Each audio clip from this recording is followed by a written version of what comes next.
Thank you for this wonderful panel to have this discussion. We're going to move into the practical stuff. I was just listening to and taking note of some of the phrases that we heard from the girls of Vietnam. For example, we heard, "Without no one deciding for me." That's the first phrase that caught my attention. Blessing said, "Let's name them and invite them into the room."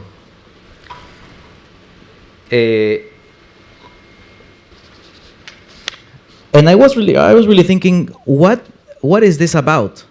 What is this at its core about? And Rebecca, your research, it made me think about the enormous amount of young people across the world that maybe even have the motivation to do things in their community, but maybe they don't have the engagement yet, and there is a variety of reasons for that. And so we're here to talk about, hopefully, about the practical insights, about how you do this kind of work, how you center youth voice and agency. And I just want to get us started perhaps with a question about a typical week at your work. How does when you think about your work about centering youth agency and voices, could each one give us maybe a 2.5-minute description of what does a week look like in your own work? And what are the kinds of choices that you have to make? What are the kind of guiding principles that you have? Because you all, in a way, you have certain kinds of power in your hands and in your decisions, and whenever you have the microphone. So why don't we start with Salvador, perhaps? I'll translate. I am sorry. Yes. Yeah. Well, I'm very happy to be here in DC. Franco, can you translate for me? I'll translate for you. Yeah. ¿Ya? Bueno, como bien bienvenidos. Bueno, estoy muy contento de estar aquí con tantos jóvenes y principalmente tantas mujeres. Siguiendo el contenido de lo que comentamos en este evento, para tomar nosotros, quiero dar un contexto de lo que pasa, en lo que sucede en México. En México, las personas entre el 15 y 29%, las edades entre el 15 y 29% forman el 25% de la población de todo el país. O sea, es muy importante los jóvenes en México. O sea, estamos hablando que es un alto porcentaje de lo que es la población. So the first piece of the context is that young people in Mexico comprise about 25% of the population of the whole country. Ya. En mi ciudad, en Zapopan, solamente hay 390,000 personas, que eso representan el 25% de los jóvenes, de las y los chicos que viven en Zapopan. Es por eso que en el gobierno de Zapopan hemos puesto a los jóvenes como en el centro de la creación y de la generación de políticas públicas. So in our government in Zapopan, there are 390,000 people altogether. Yeah. And we have put at the center of the creation of policy, we have made the decision to have youth voices at the center of the creation of all the policies in Zapopan. Nosotros, bueno, la gente de mi edad, comentamos siempre que los jóvenes son el futuro del mundo. Pero para mi visión, obviamente son el presente, pero más que el presente, deben de estar ustedes siendo agentes de cambio, como bien lo comentamos, y participando en el desarrollo de lo que se está generando en torno a las problemáticas de la ciudadanía en base al pensamiento lógico de los jóvenes. So usually people in my age, they say that youth are the future. But we have the narrative in Zapopan that young people should be actively creating solutions that respond to the challenges of Zapopan and actually using the logics, the ways of thinking, bringing them to the table to do this creation of policy and to start solving the problems through these perspectives.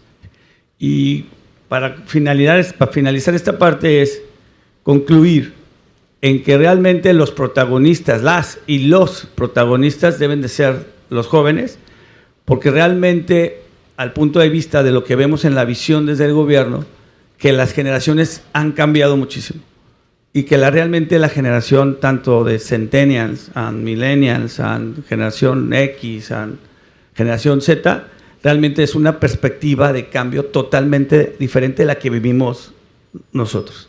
Y si no entendemos eso, desde ese punto no podríamos avanzar para crear una generación a futuro en México y obviamente una ciudad para jóvenes a futuro. And it is critical to understand the differences between the life experiences of different generations and bring that also to the forefront of how we collaborate across generations, because otherwise it's difficult to imagine new generations coming and dreaming and creating the future of Zapopan.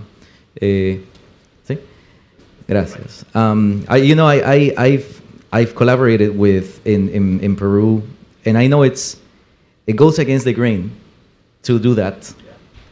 I was just talking to a policy maker in Ayacucho, which is a region in Peru, and it is hard to not start writing that policy, pause that, and then start talking to youth before you start designing and then executing. No.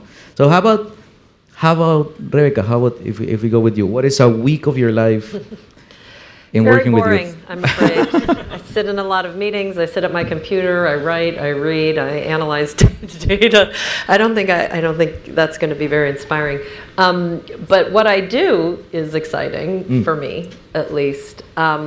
So your question was about trade-offs. Right? Yep. And student voices. I mean, first off, I think I need, and I'm looking for them here, I have had the benefit of being able to work with incredible young people myself who work with us. So I do want to shout out to every last one of you, all of you, because I feel like my ability to stay current with the world and get ideas and move forward is very informed by the young people I work with. A shout out to Ashley and Natasha, who named my LinkedIn newsletter, and I have Winthrop's World of Education, and I was like, does that sound like Wayne's World? And they were like, what are you talking about? And I was like, okay, we're gonna do it. So, that's one tiny example. So I do want to say that that's one way that I feel I get a lot of energy is from listening to team members and people I work with. But I wanted to talk a little bit, your point about tension, and I'd like to hear your point, actually, Franco, put you back on the spot, because the tension that I hear, again, as I'm interviewing people and visiting and analyzing data and sitting in meetings, there's a tension I hear from educators around efficiency and getting things done that they feel they need to get done because they have pressure from above, they're not making it up. And giving young people voice and agency in a classroom and space. And fear that will be messy, go off the rails. And that's a real tension. Yeah. And I think we should honor it and listen to it. And I do think if you are able to give kids agency, either within your classroom or within your sort of school design, it actually makes everything better. Kids are more motivated, they pay more attention, they're more interested, they engage more.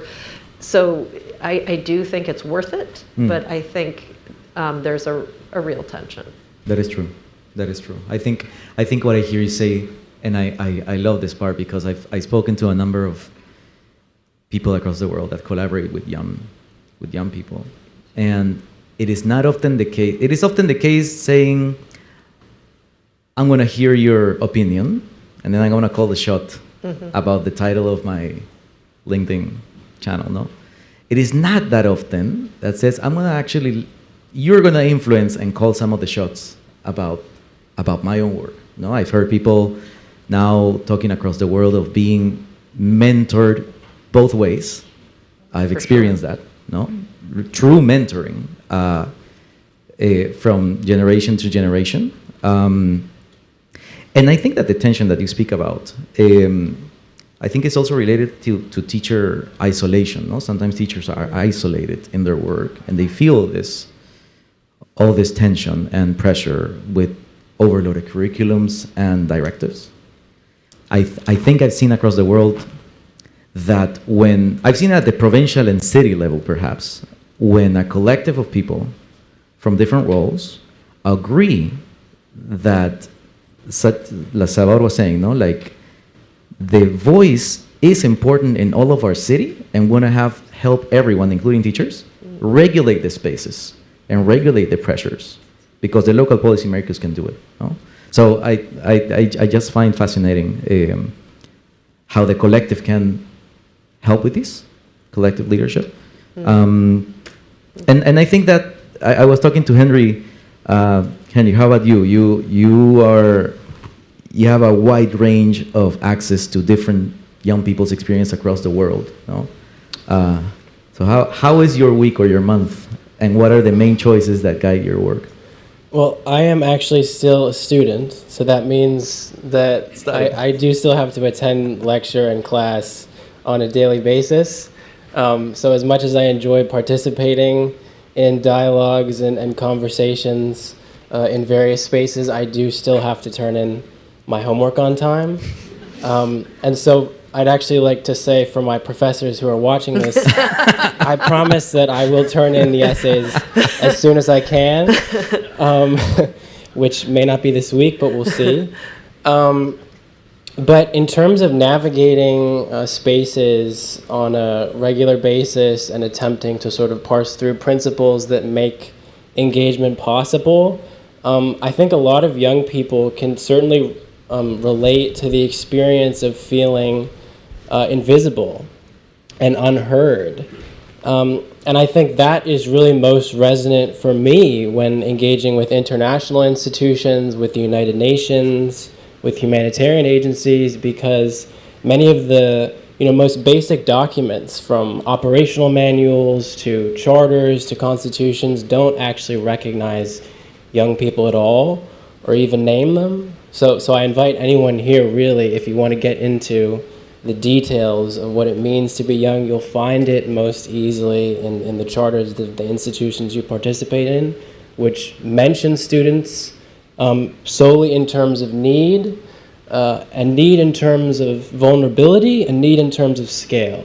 So the humanity of young people is really quite often lost, and I think the everyday experience of navigating that in schools or as an interlocutor in international institutions is to attempt to work against that tide and to make one's voice and one's presence visible, despite the lack of language supporting that. And so I'd also add that we're also seeing a number of what I would describe as diagnoses of problems for the global youth population, for young communities, that are not necessarily accurate. Of course, young people are suffering from increasing levels of anxiety and depression. They are struggling with absorbing false information and coming to terms with the rise of, populist movements around the world. But instead of attempting to find the root of that anxiety and that depression and that hopelessness and despair that often closes in on young people, we see some saying that it's their fault, because they can't get off their phone, or they won't leave their room, or they won't do these sort of basic things. But naturally, if the world is in a very difficult place and you're constantly being told that the solutions are yours to solve, but you're not given a ladder to participate or to lead, then it can really create quite a difficult situation. And so, just to conclude this portion, I'd like to point out the fact that one other person on this panel actually has done, I would say, quite a marvelous job in diagnosing the problem, which is disengagement, a lack of participation in the education systems that govern youth engagement. And I think that it's important we pay attention to the fact that this definition of youth issues is not about blame, and it's not about forcing responsibility. It's about a much more simple and accessible idea of disengagement from the spaces and the structures that define our everyday lives. That's it. Super interesting, Henry. And I think we were speaking earlier about every time that a young person has the microphone, so to speak, no? There is an active action of reshaping the narrative of how this is spoken about as well, no? In many corners of the country, the way that people speak about young people can be pretty harsh. And in other cases, it can be, I don't know if the right word is sugar-coated, but maybe overly, no? And I speak to students in my country every day, and they say, I'm not buying either of those sometimes. It's either too, no, like, you're gonna save the world, no? And young people, at least the ones that I speak to in my country from the Andes, from the jungle, they said, treat us as contributors. We are people with ideas at every level, at every stage, no? And I think each one of your reflections, I think they echo. I just wanted to transition to your opinion about what we've built to address engagement, agency. There is a really strong body of research, of historian research, that says that for hundreds of years, actually, humanity has been shaping and reshaping what they think about young people. And so this has been iterated. And it lives today in public sectors across the world, it lives in social movements, it lives in research. Just to name a few things, the laws that we created nationally, subnationally, the treaties, the programs, the discourses, the research practices, the narratives, the metrics. I'd like you to consider all that ecology.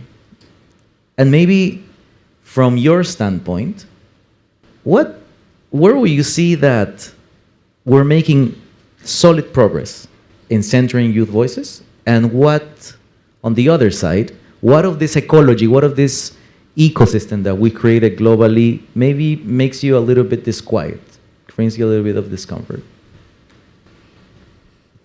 Would like to start, yeah? It's a good question. En base a la conversación, yo pienso que cuando los jóvenes diseñan, investigan e implementan un proceso, no solo es eso. Lo más importante es que lo liderean y forma parte de él, ¿no? I think that when we are involving young people in the creation, the planning of a process, what is ultimately most important is that they are in a position to lead that process, ultimately. Y eso es the most important. This is the most important, yeah. Nosotros en el gobierno, por lo que comentaba Henry hace rato, es muy importante focalizar a todas y todos los chicos y chicas para que puedan implementarse en un proceso de cambio, de trabajo, desde la iniciación. En México, en la iniciación desde que empiezan a trabajar o desde que terminan su carrera. En México, la primera pregunta cuando una persona joven se sienta a solicitar un empleo, le preguntan ¿qué experiencia tienes? ¿Sí? Y pues la experiencia es, pues estoy acabando de estudiar, ¿no? For example, in an agency of work in Mexico, whenever you go to an agency and want to apply for a job, they ask you for your experience. This is so familiar for me. And the guy says, well, my experience is I've had 13 years in school and I'm looking for a job, ¿no?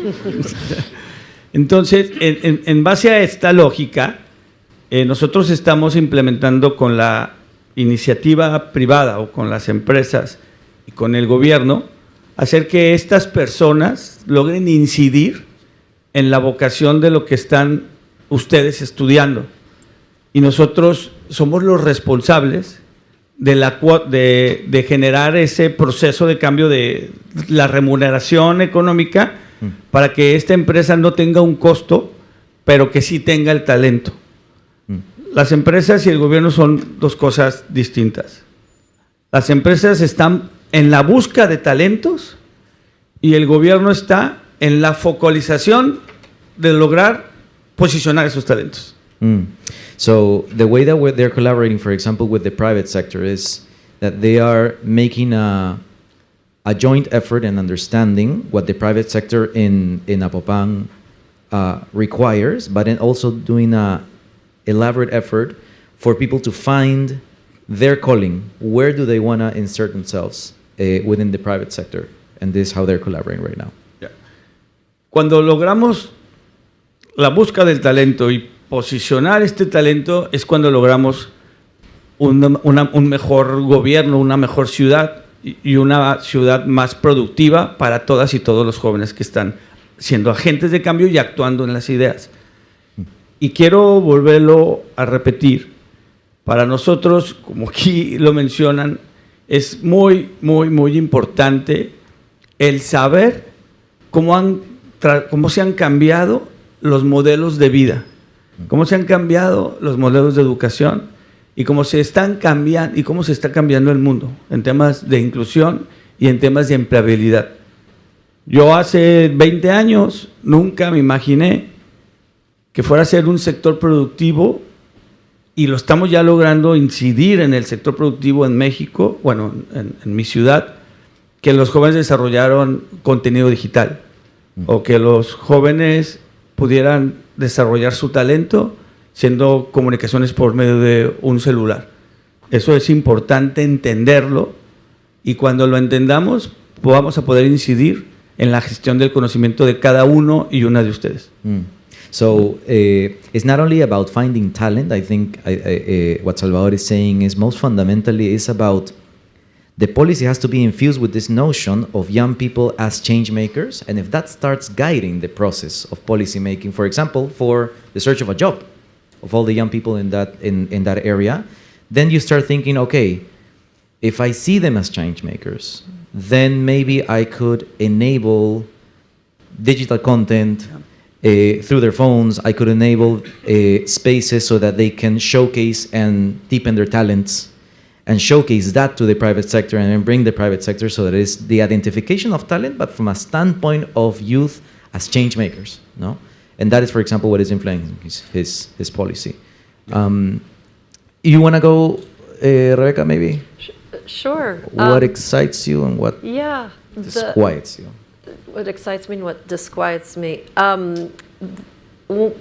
The thing that I find very energizing and exciting are all the new models that are actually not that new, that have been around actually for many, many years, many decades, that try to bring knowledge acquisition and knowledge application more closely together. A lot of them, there's many different ways to do this. A lot of them, blend in school learning and learning in a workplace, like Salvador talks about, or in a community environment. And the reason I find this to be very exciting is, for me, it fosters what all three of you all have said about the need for contribution. Young people to practice agency. You're not just sort of, born with these sets of competencies and skills. You need practice. You want, as you said, to be a contributor. And I think too often we have folks who sort of, shut down young people's agency, voice, and participation, or say, oh, you're two poles. Oh, young people are the future. You'll solve everything, and I'm out. Peace out. Good luck. And really, young people that I've talked to, as Henry said, they want to be part of it. They want to be involved. So any type of model that helps scaffold that and do that is a good idea. And in our book, Jenny and I, my co-author and I, talk about sort of this move from an age of achievement to an age of agency is where we think we need to go, where most schools around the world are focused on ranking and sorting young people. And that is by design, and it is historically how schools have developed, and not one, there's not like one evil person who did this. It's just the purpose it filled, which is sort of who are the top people to go on to higher education. And we need new models that sort of help scaffold youth agency, is what I think we need to do. And there's the things that disquiet, so I'll give you one sort of example. One thing that disquiets me is in the US, enriched and extracurricular activities that actually often give young people a lot of agency and the opportunity to build their agency muscles and skills are often only for kids doing really great in school. Yeah. So the minute you start struggling academically, you can't be on a sports team, you can't be part of Model UN, you can't be part of debate club, you're no longer part of enriched learning opportunities.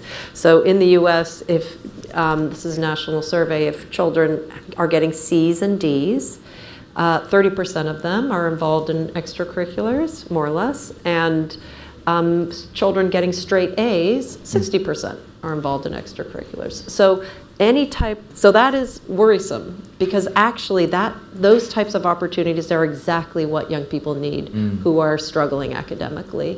And I think these new models that bring together knowledge acquisition with knowledge application, they're the ones who let all young people get involved in enriched, exciting learning opportunities. And that is the best. That's the best way for young people to get engaged and dig in and be able to participate. It's so similar to what I hear from my students. I'll go to you, Henry, in just a second, because I'm interested in your take as well on this. The narrative of young people as change makers, but in a context where we're used to rank people. And the number one conversation that I have with my students in Peru almost every week is, sometimes I am more concerned about where am I in the ranking of change making than actually the change making. No? And the harshest conversations about this are about mental health. Right? Because we know that this happens in schools with grades and with the courses. But if you would have asked me maybe 5 years ago, if I would anticipate that the number one conversation is the invisible rankings, and then the problems of accessibility, no? Like I work with a lot of kids in rural areas, and the circuit that we've built of spaces that exists, but it's not accessible to everyone, and there is a body of research about that, no? Henry, I want to hand it over to you. What is it that solid progress of this whole ecology, what disquiets you in this whole ecology? I mean, in terms of solid progress, to take a very broad view, if you'll permit me, I think it can be quite easily argued that the 20th century was probably the bloodiest and most violent century in human history, that included the greatest loss of life from countries around the world. And I think it's important to take a moment to acknowledge that from the ashes of that century, a United Nations was constructed, which is frankly a brilliant mechanism that supports peace building, sustainability, climate action, and potentially intergenerationality. And on top of that, there are higher levels of students in schools around the world, despite the negative statistics that we're seeing on the internet. And so I think first, if we take that relative standpoint, things are ultimately much better than they were before us. And the structures that did not exist previously that offer tools for peace building and diplomacy and intergenerationality do exist. I think, to share a brief story that illustrates, I would say, both progress and the challenges ahead. I recall a few years ago at the Transforming Education Summit, which was part of the General Assembly in New York at the UN headquarters, where I believe Rebecca also spoke most eloquently. I was struck because I, along with a delegation of students from around the world, had been invited to participate. But as I later wrote, most symbolically in the seating arrangement, young people were physically kept separate from ambassadors, civil servants, members of the older guard. And I think if we just think about the image of a seating arrangement where young people are sitting and where the leaders that they need to be taking lessons and cues from and to working with in participation, if the seating arrangement at its most basic level continues to be separate, then it's going to be very difficult to turn around and share a word or a conversation with a leader like Salvador, for example. So I'm glad to be here and to be sitting between two leaders, but physically I think we need to start thinking about what those arrangements look like so that students can actually begin to model and learn from the leaders that are in closest proximity to them. And vice versa as well, right? Yeah, I'd say the point that you touched, and we're going to questions from the audience in just a second. So I'll just kick it off with a question about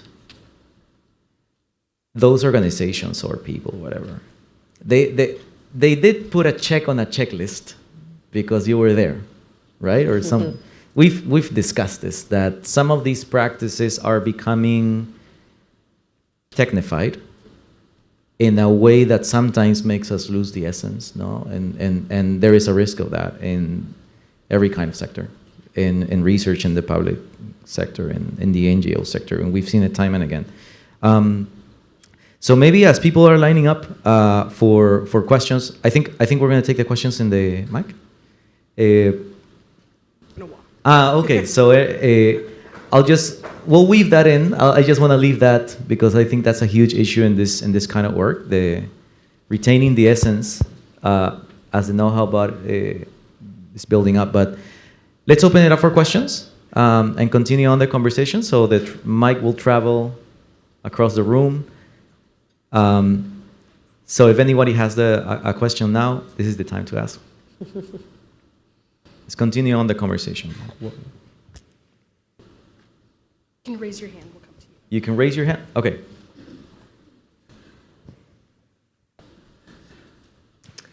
Hi, thank you for such a refreshing diagnosis. I find that amnesia for adults is just so widespread. We all were invisible and treated horribly sometimes by adults. And we also have such, as you mentioned, Henry, the seating arrangement is such a perfect illustration of age apartheid. And it seems to me one of the big issues is how we challenge adultism.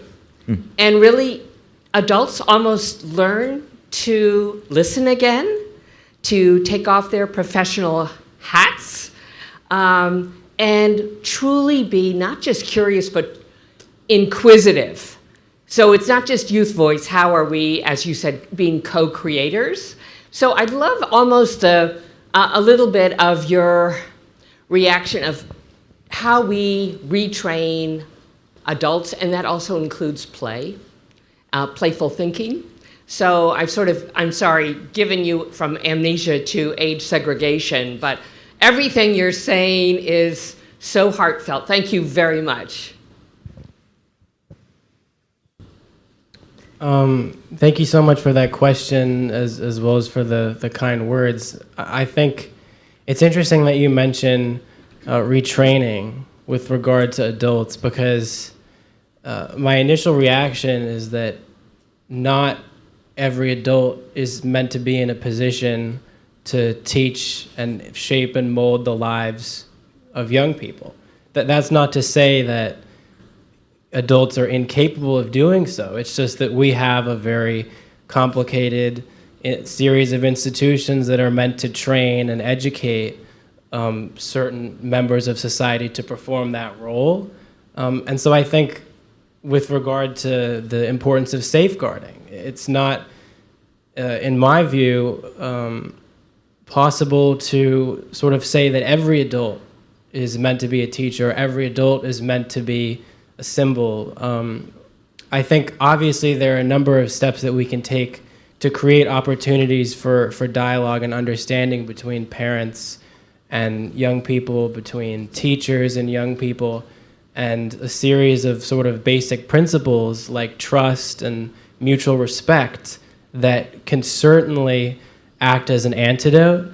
But I think the concept of mentorship and modeling was mentioned a bit earlier. I think, I hope that the young people present here today may agree, young people are looking actively for role models, for mentors, for young people, for leaders to learn from and imitate. And I think, to name a few who come to mind, Rebecca, for example, partnered with the Chief Minister of Sierra Leone, David Senge, who's been working to provide access to education to students across the country of Sierra Leone for many years. This is the kind of model of a leader in society who's doing his best to serve his community, regardless of the challenges that he may face. And so I'm sure that people like him are modeling that at a personal, interactive level based on principles that can be learned from, but they're also doing it at a national or an international level.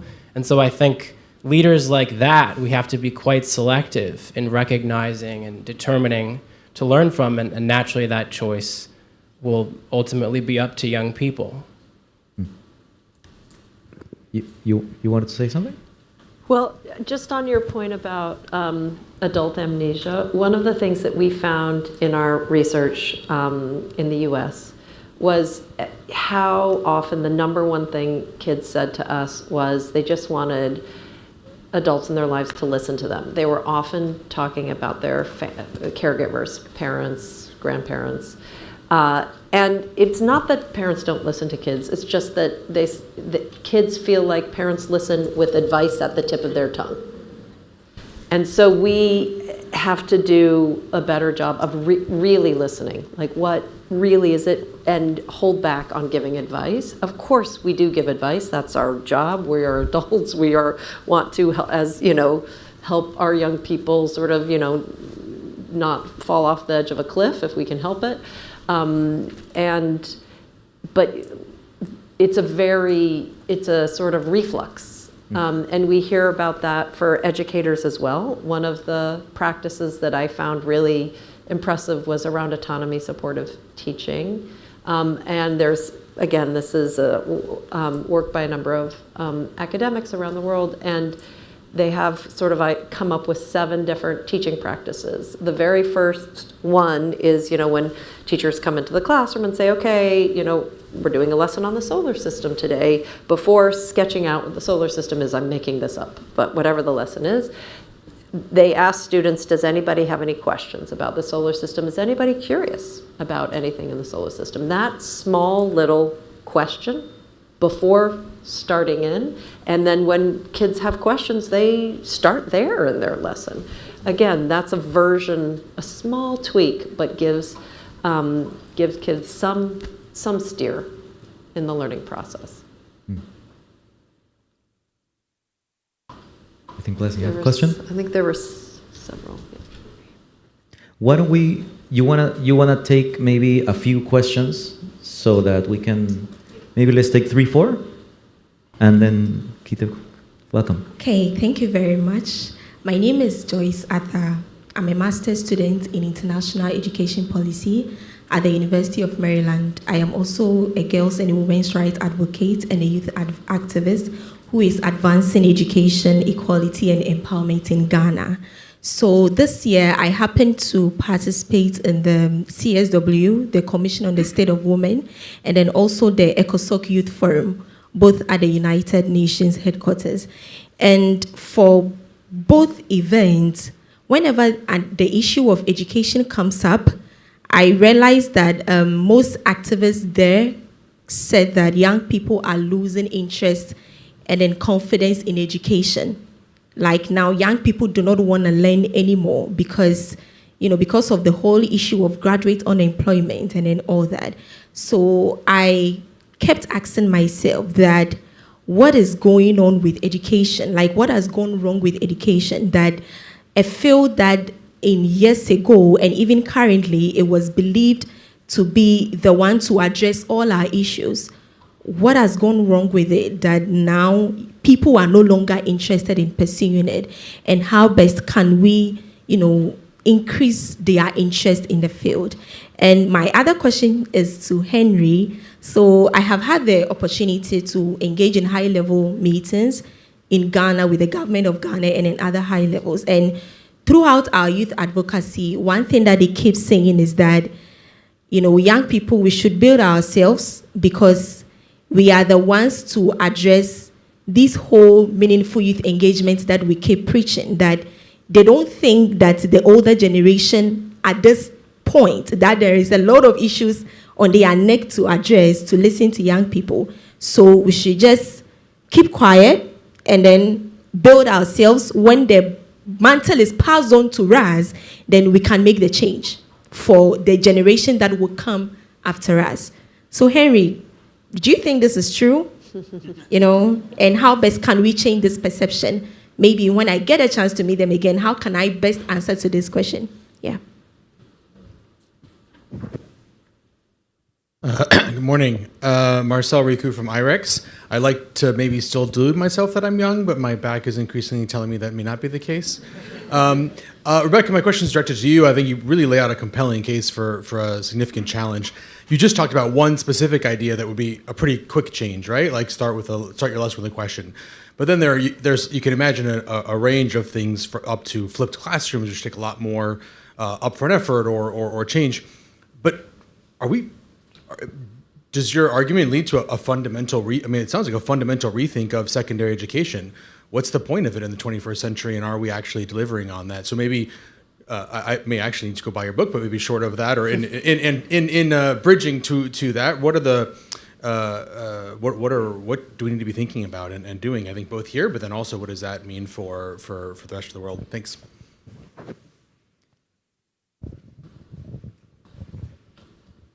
Hi, Andrew Sachs, Nobel Learning, Youth Trade Life Learning and Leadership instead of likes.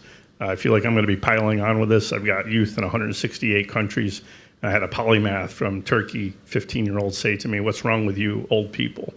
You force us to learn all this stuff that doesn't matter. You take our time, you take our youth, and then you put a device with apps more addictive than any drug known to man in our pocket, and you wonder why things aren't turning out very well."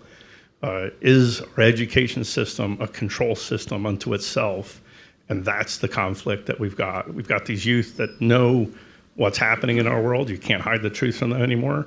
And we still have a system that's organized back in the Industrial Revolution. Is that our challenge?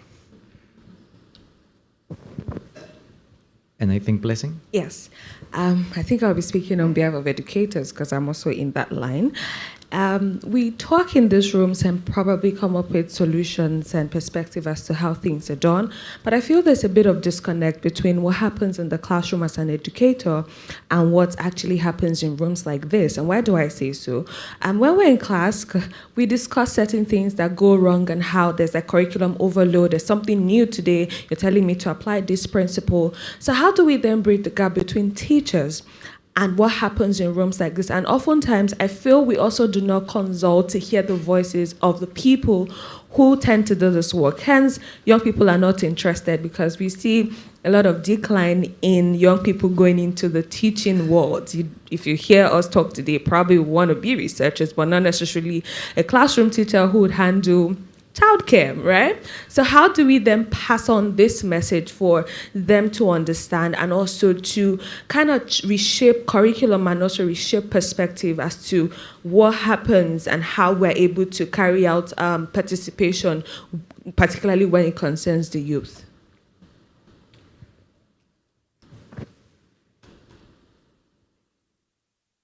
Good morning. Thank you again for a tremendous presentation. So I'm Mike McCabe, formerly of USAID and USG agencies.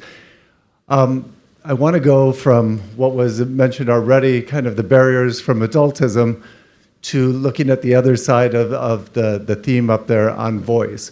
One of the biggest things we heard for many years as we talked with emerging young leaders was two things. One, the challenge of where they get some of the support on effective communication skills. And that over and over came up as that's not something we teach in school very well or very easily globally. And the second part of that, so it's thinking about how do we make sure that the opportunities for voice are strengthened by effectiveness in giving communication opportunities and skills. And again, the barriers of adultism step in the way.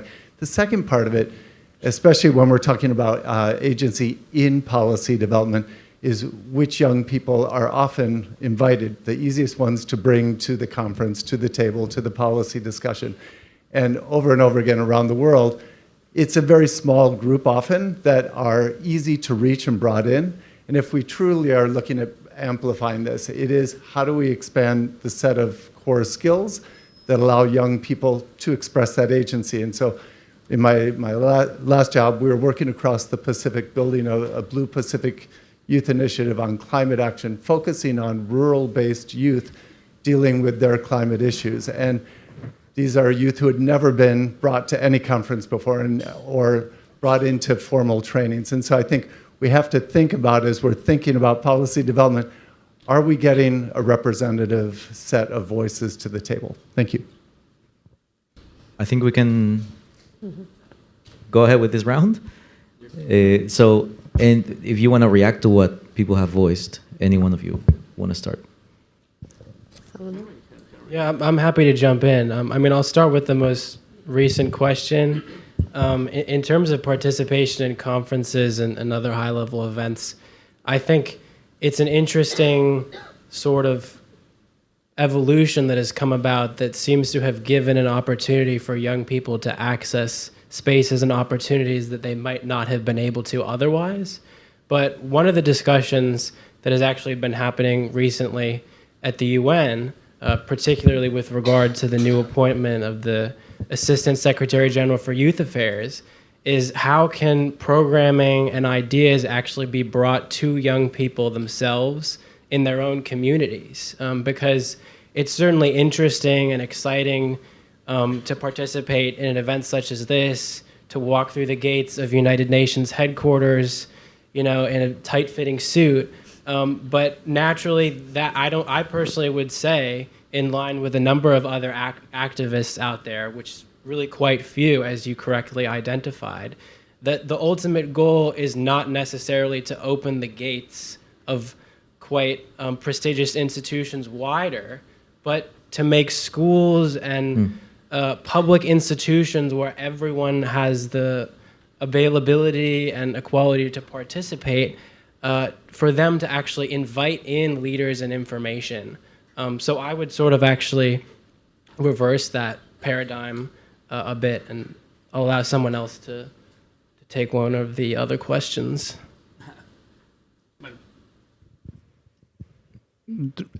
Allí escuché de cómo la asociación lograba incidir o cuál era los procesos, ¿no?, de mentoría o capacitación con estos jóvenes. Yo creo que en la gestión del conocimiento, creo que la asociación y los que participamos acá, que ya estamos activos en la dinámica académica, en la empleabilidad, en el gobierno, tenemos que actuar para poder transmitir, como bien lo comentaba, también no sé si era cierto lo que preguntaba Henry, diseñar modelos que realmente sean interesantes para los y las jóvenes. O sea, que es más o menos. Si nosotros desde acá en las mentorías, en las capacitaciones, no hacemos procesos interesantes para ustedes, es como si no estuviéramos formalizando nada. So when Salvador hears talking about mentorship and programs, etc., the key concept that he's trying to transmit is the effort is in making these services, these projects, interesting to engage with. That's really important. Yeah. Otherwise, it will just stay on paper, and that kind of engagement will not happen. Y Henry, que es el más joven, comenta: nosotros los jóvenes necesitamos mentorías, capacitaciones, tener un líder, referentes, Pero si ese referente, esa mentoría y esa capacitación no va abocada en una gestión del pensar o del conocimiento a lo que Henry en su visión o de ustedes es lo que él formula que puede ser positivo para la juventud y para esta asociación que se está creando, que está desarrollando, no lo podríamos lograr, pues. Y es por eso para mí el focus, yo hago trato de hacer mucha información de ustedes, para yo focalizar con la experiencia que tenemos nosotros lo que realmente es interesante para ustedes. So this is very interesting because Salvador says, if we design, in this case, a mentoring system in which Henry is going to participate, we don't actually gather a robust amount of data about what he thinks is something, a really good mentoring system that is not going to fly. So his perseverance as a policymaker is, how do we set up these systems of information so that they can bring quality information about what young people in their jurisdiction expect of their services, and then just build in. We've heard about this, no? Why isn't that happening? We've heard about this over and over. There's been a bunch of questions about the education system, and I'm happy to take the purpose of education. There were two sort of paired twin questions around that. But I also had a question back to you, Salvador. After I answer, I would love to hear from you, because you've done a very radical thing in your municipality about centering young people involved as a participant in all policy making. It's quite radical, and I would be very curious what they say about education services and the purpose of education and how that has changed what you're looking at in terms of delivering education. So that's my question. Back to you. Yeah, but I will answer on my own. So, I do think that ultimately we need to really radically rethink the purpose of education. In the biggest picture way, I think this model of schooling for young people, everyone going to a school in their community for 13 years or 10 years or 8 years around is one that's in virtually every country in the world. It's an incredible logistical feat. Like it's amazing. Like, it is actually also the number one sort of way in which government and public service is embedded in communities around the world. It is one of the main nationalized childcare systems in any country in the world. And so, you have that on the one hand, and I've certainly talked to Education for All advocates over the years, of which I've been one, and saying, do we dismantle that? I think for equity reasons, we don't want to dismantle it. It is one way to really try to level the playing field and reach all young people, no matter where they're born or what language they speak or what immigration status they have, what religion they are, whatever division you have in a jurisdiction between people.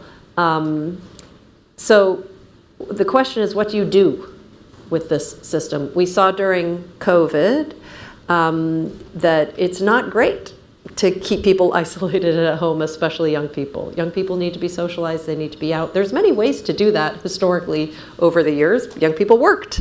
But at the moment, to participate in our modern world, they need a certain set of skills. So for all those reasons, I think when you talk about rethinking the purpose of education, I'm not in favor of getting away of dispensing with schools.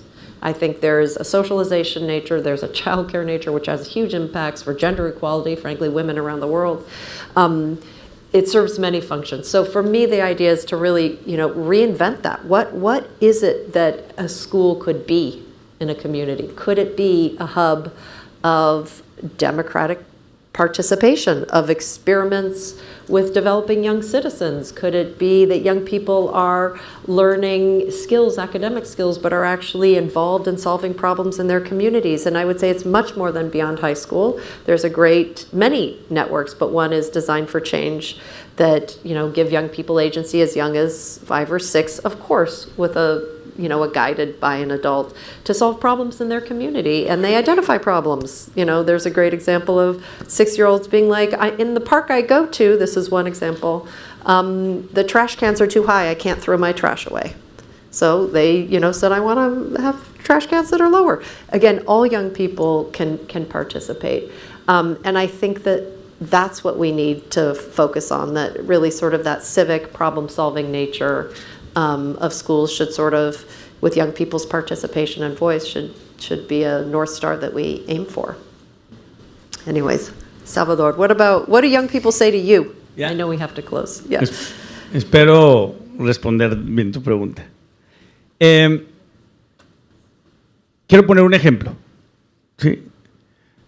En América Latina es muy diferente el acceso a la educación de lo que sucede aquí en United States, ¿no? I want to put an example. In Latin America, access to education is quite different than what happens here in the United States. Yep. Lo que hemos logrado con un programa que se llama Neurona es buscar. Hay dos tipos. Vamos a poner dos tipos de grupos, dos focos. Uno que son estudiantes del high school y otro, personas que viven en una comunidad sin acceso a la educación, de la misma edad. ¿Sí? So let me give you the example of program Neurona in Zapopan, where we have identified 2 groups of people of the same age, ones that are in high school and another one of the same age in a community without access to internet. Están los dos grupos y el gobierno únicamente es el pivote o el agente de cambio. El gobierno únicamente es el organismo rector. Entonces, los de la comunidad tienen una problemática sencilla que puede ser que no hay un médico cerca de su comunidad o de su colonia. Plantean esa problemática. No hay médico y no hay acceso inclusive al sistema de salud ni caminos para ingresar. Eso sucede en Latinoamérica. ¿Sí? So, for example, in the community without access, there might be an emerging issue. There is no medical attention, no access to it. Entonces, por medio de las personas que están estudiando, hacen una cohesión de la comunidad con el grupo estudiantil y focalizan o buscan tal vez a una persona de la comunidad, a una persona de los que estudian, que esté estudiando medicina, o sea, un paramédico, o tenga un acceso inmediato para una solución para cualquier tipo de urgencia básica.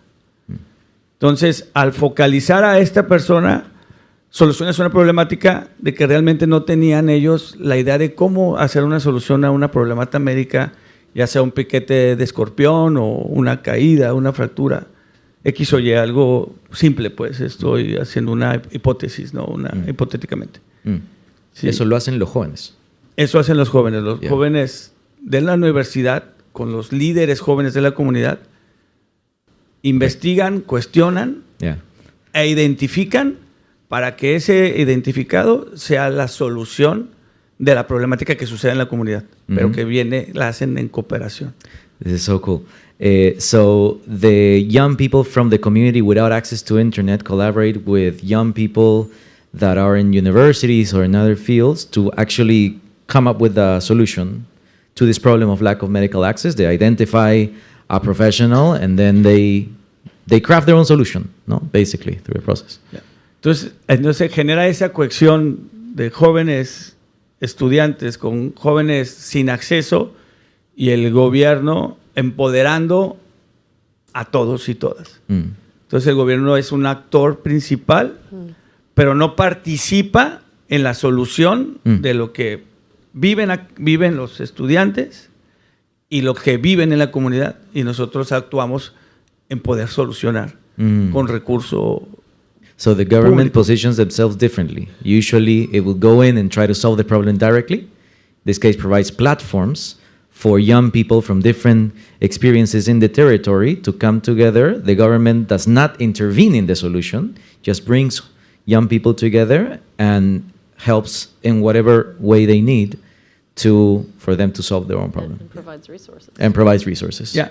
Y eso logramos, y así logramos incidir en la gestión de los jóvenes sin acceso a la educación, como los jóvenes con acceso a la educación. It's an example, reality de American Latin. ¿No? Yeah, we have a strong tradition there.